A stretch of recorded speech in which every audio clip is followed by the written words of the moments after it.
Alright, Dice, what the hell happened here? Welcome to today's video where I'm going to be talking about the presumed final update for Battlefield 2042 and just how much of an unmitigated disaster it is on the game as a whole. Now, for those of you looking for Battlefield 6 content, there will be continued BF6 stuff leading all the way up until the release of the game. I still plan on getting a whole bunch of videos out that were relegated to beta content that I still have, but after the update dropped a couple days ago for 2042, and I managed to get my hands on a lot of the new hardware by playing, admittedly, way too much, I just have to say, what the fuck happened here? Seriously, I know that maybe a fair few of you won't believe me because a lot of people are just jumping into 2042 now and haven't been playing it for the last 3 to 4 years, but over the last 3 to 4 years, they curated a really well-balanced sandbox. And honestly, I think that it was hands down the most balanced Battlefield game, period. And none of the other ones really come close. And yet, right at the end, with 1 month left, they threw everything into the gutter. So let's talk about it. The most important and obvious thing that I have to talk about that's just so hilariously broken that it obliterates the entire balance of the whole game.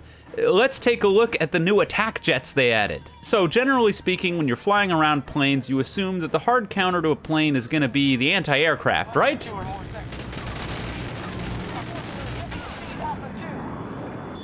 Oh.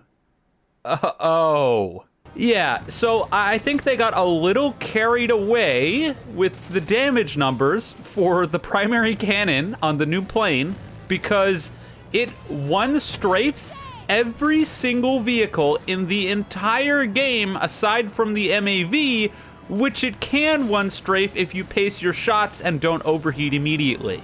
Guys, why can a jet one-strafe every vehicle in the whole game?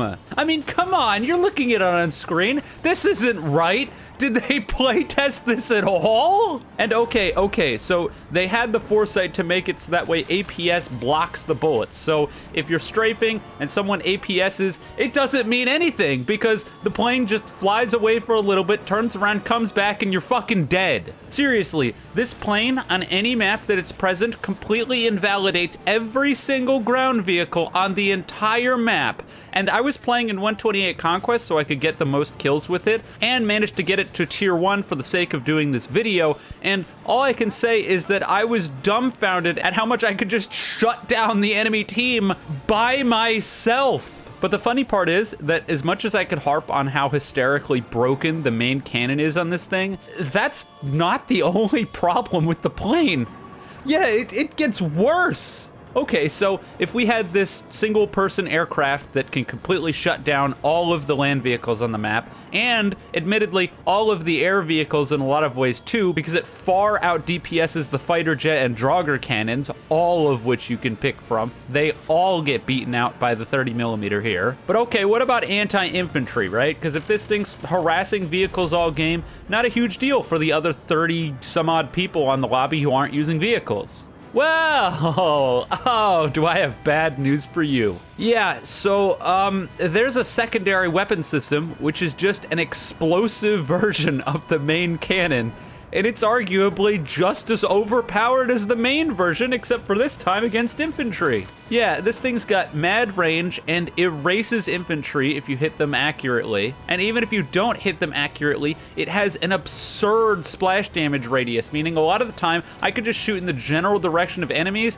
and in one overheat of my gun, I do like 60, 70, 80 damage. Which, like, sure, even if I'm not getting the kill, if that person gets into a gunfight, they're screwed. And a lot of the time, they weren't even on my screen. I was shooting at someone else completely, and I would do 80 damage to some random guy. The explosive cannons are just way too strong, and I think it's hysterical because they keep nerfing the Draugr, which I'll be talking about in a second here. And that thing had explosive cannons, and they nerfed them, and they nerfed them, and they nerfed them, and then they add this? Guys, what's going on? But okay, it's not all bad, right? They did some stuff because clearly they knew that this was going to be broken, I guess. Maybe they underestimated how broken it'd be, but regardless, they made it so that way your flares have a significantly longer cooldown than the other aircraft in the game. So if you get lock-ons shot at you, you need to flee the battlefield, and you're going to spend a lot of the time on the edges of the map waiting for your flares to come back, and that in of itself should solve some of the problems, maybe, right? Right? Yeah, wrong. So, apparently, no one gave the memo to DICE that the plane that they just put in is also an over-glorified sniper rifle. Yeah, you can shoot at people and vehicles from like over 800 meters away, and the bullets don't drop off. They just go perfectly straight. They don't despawn, and you can hit stuff while your flares are coming back from way outside of a range that anything could ever hit you. You can quite literally sit outside of the AA gun's AA range for its missiles and its main gun and kill it, and there's nothing it can do about it. What is going on? Now, there's a non-zero chance that somebody might come over and say, hey, you could already do that with the 30mm cannon on the fighter jets, so it's not that bad here.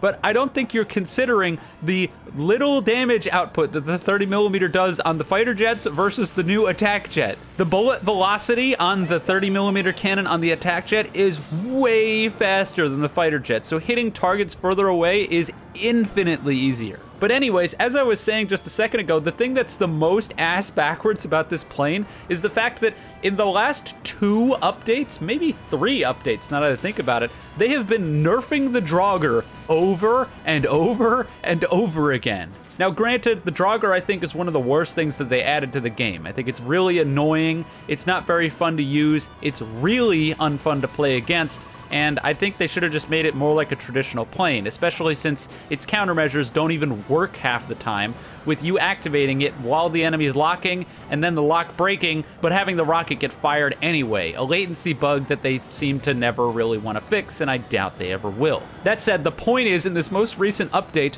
they nerfed the Draugr again, making its HE cannons worse, the JDAM bombs worse, the fire bombs worse, and this has got to be in response to one of 2 things. Either, number 1, they still thought the Draugr was too strong, which I just don't really agree with, or number 2, they just wanted to make way for this new plane, but at that point, I would then have to ask, why would anyone even use the Draugr at this point if the new plane does everything the Draugr does, but 30 times better? Let's give you an example. If you want to kill an AA with the Draugr, you better hope that you're running JDAM bombs, because otherwise you're not going to put a scratch on the damn thing. Well, in the recent patch, they made it so the JDAM bombs take an eternity to reload.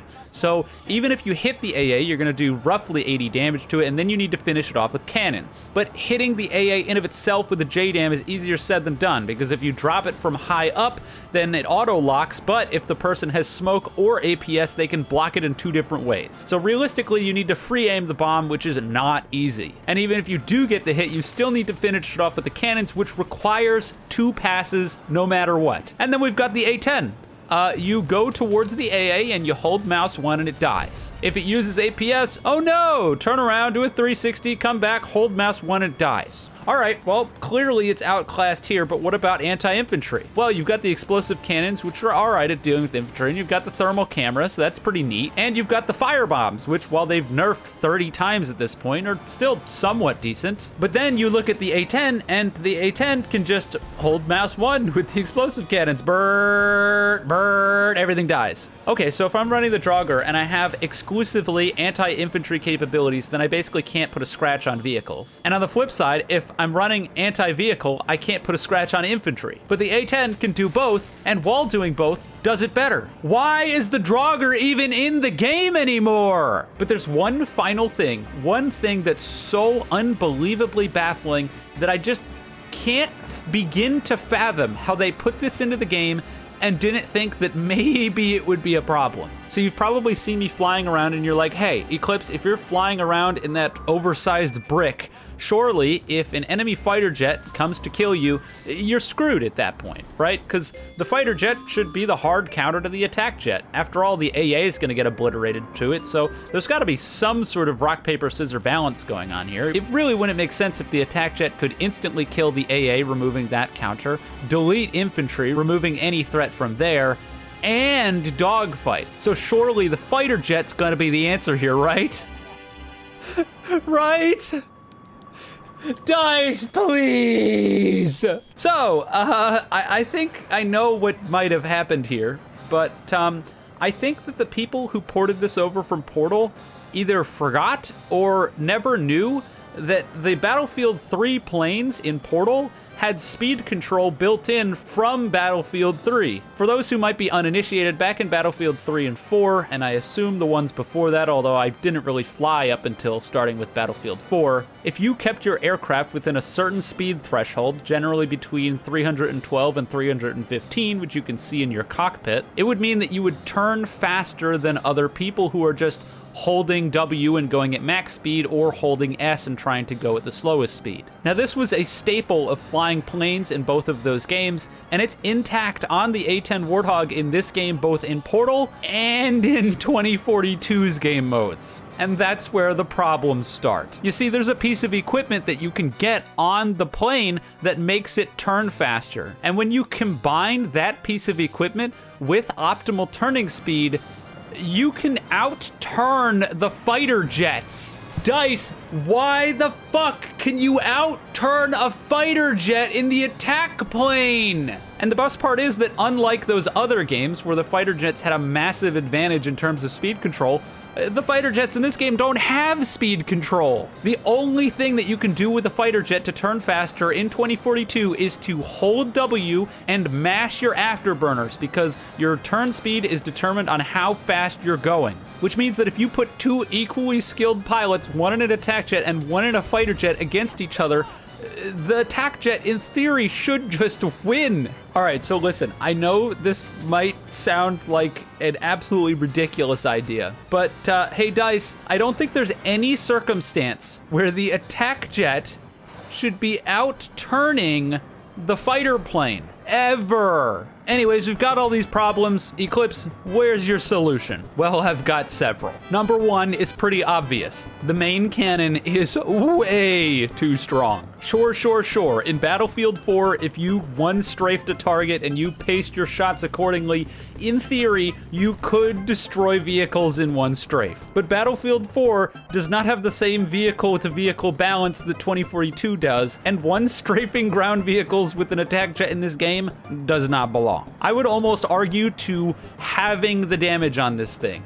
If you want to kill a ground target, it should take a minimum of 2 strafes. If anything, a minimum of 3, because one strafe killing the AA, that ain't it. Number 2, the bullets in this either need to have a direct range where they disappear, or they need to have a drop-off after a certain range, so you can't just point and click at targets from over 800 meters and get hits on them reliably. This will make it so that way if somebody makes you pop your flares and you have to go to the edge of the map, you're actually out of combat for that flare timer, and you can't just poke and kill people from miles away. Number 3, make this thing turn slower, for the love of God. There's absolutely no reason on planet Earth that this thing should ever beat a fighter jet unless the fighter jet is omega ass at the game. The fighter jet needs to be the hard counter to this thing for how strong it is, and right now, it just isn't at all. Simple stuff, but in its current state, if this thing doesn't get nerfed, not that it really matters since there's only a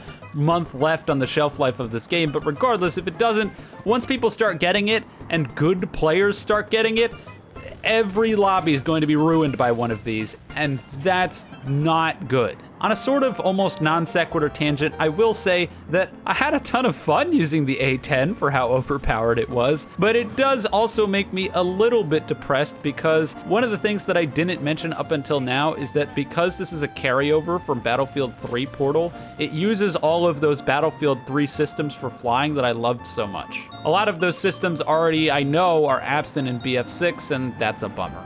I'm of course talking about the complete lack of drag on the aircraft when it comes to wind resistance and such, and just the overall arcadey physics that they used to have back then, and how much more fun it feels to fly planes. That, on top of having speed control, which is an incredibly fun mechanic in my opinion, albeit something that I don't really think belongs in Battlefield. That's honestly a conversation in its own right, and if you're really curious about that, maybe I'll make a video on it at some point, or you could leave it in the comments. I'm sure I could type it out. Way too much to talk about right now, but in layman's terms, I love speed control and I think it's fun, but I think the barrier to entry that it presents is far too large for a casual game like this, and I just don't think it belongs. Not that it matters, since it's in the next game anyway, so whatever. But yeah, the thing feels great to use, which is gonna make me real sad when we go back to Battlefield 6 in a month and the planes go back to feeling kind of miserable. Anyways, the jet wasn't the only problem with the update. Surprise, surprise. It was the biggest, admittedly, and the other thing, the F2000, a lot of people seem to not really care about a whole lot, but I think that's because they don't understand it yet, or they just haven't given it a shot. To put it bluntly, the F2000, it's overpowered, just like the plane. Are we surprised? No. First of all, the F2000 has a short barrel. I'm gonna go into my short barrel rant for the 100th time, but the short barrel is just the most overpowered attachment in almost any game I've ever played. It just flat out increases your fire rate, which decreases your overall time to kill, and the penalty is bullet velocity, which is just barely a penalty at all. I have no idea how we got from the launch of the game all the way up to current day, and no one at DICE ever thought maybe we should change the penalties on the short and heavy barrel to be increasing or decreasing your damage range respectively, rather than bullet velocity, because bullet velocity nerfs don't do shit. Regardless, because of the short barrel, the F2000 ends up firing at 960 RPM, which for an assault rifle is really fast. For reference, the gun that I'm probably going to be talking about the most here that's the most similar to the F2000 is the M5A3, and that thing shoots at 860 RPM.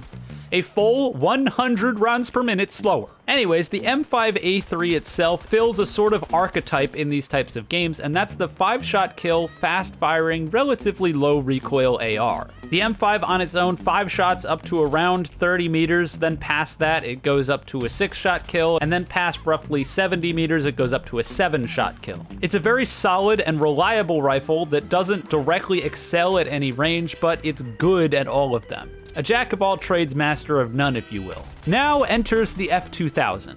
This thing does 22 damage at its default damage range, meaning you do a 5-shot kill. Okay, very similar to the M5A3, we're off to a good start. Well, the second damage range, past roughly 30 meters, it drops down to 20 damage. DICE, do you guys know how to do math? If you've completed elementary school, you would know that 22 damage and 20 damage, if you times by 5, both end up at 100 and 110 damage respectively. And newsflash, players have 100 health. So yeah, the first two damage ranges for the F2000 are borderline identical, which means this gun completely and entirely invalidates the M5's existence as a whole.